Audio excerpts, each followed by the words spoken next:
5. Yes. 4, 3. Happy New Year.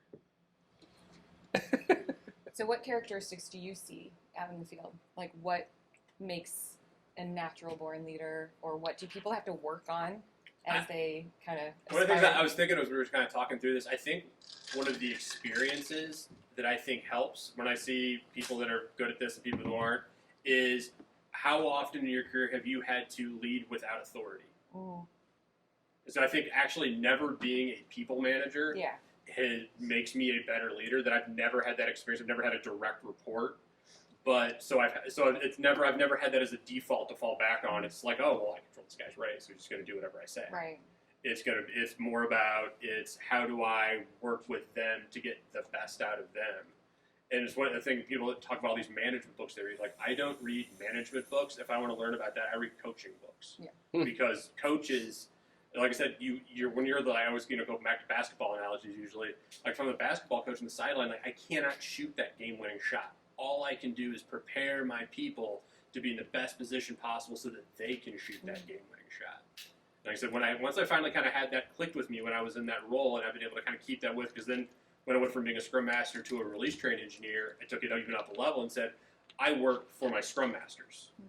And so I remember even things that I would say, hey guys, this is what I want to do. And my Scrum Masters brought out pitchforks and torches, and I said, okay, never mind, we're not doing that. Because you don't think that's gonna help enable delivery, even though I do. I work for you, so we're not gonna do that right now. Maybe we'll ease into it, or maybe we'll make progressions, or maybe we'll figure out whether it does or doesn't work. But I found that taking that approach has helped me. It really helps me be a leader in those types of situations. And I think that comes from never having that direct authority to always fall back on, which I think has been helpful. Even so when I was leading software development earlier in my career, I stumbled upon the easiest and laziest principle of management and leadership. And it goes a little something like this. Believe your developers. So when they tell you it's going to take a really long time, just believe them. It's going to take a really long time. When they tell you that this piece of code is jacked and it's going to have to be de-threaded, it's going to have to be refactored, it's going to have to be rewritten, or we're not going to be able to apply any new features on top of it, believe them.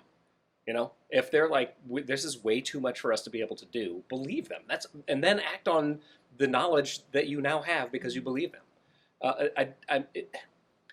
It seemed almost embarrassing that I thought that was a principle, because who wouldn't do that? Who wouldn't listen to their people? Yeah. But then you get out there and you start helping people with, general practices of development, and then you start watching. Well, this is how it has nothing to do with the practices. It's all about how you're treating your software development team. Right. You've taken your position here of authority from a position of distrust. That these are people. The reason I'm here is because these people need to be managed.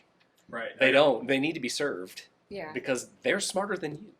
I remember I was giving a metrics discussion at a PI event, and I said, first of all, the first principle you have to start with before we even talk about metrics and how we're measuring things is that you have to operate under the assumption that everybody is trying their best. Oh my gosh. If you think that you're going to be able to look at velocity and figure out that this team is sandbagging, that's not going to do anything for you. Yeah. If you have to start with under the impression that everybody is trying their best, because it's been very, very few people that I've ever encountered that they're not putting it in. I know they could, but they're not. Everybody is typically trying their best and wanting to do a good job. Because most of us, especially in software development, we didn't default to this.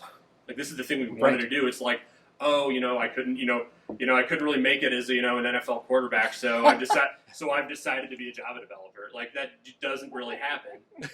People chose this.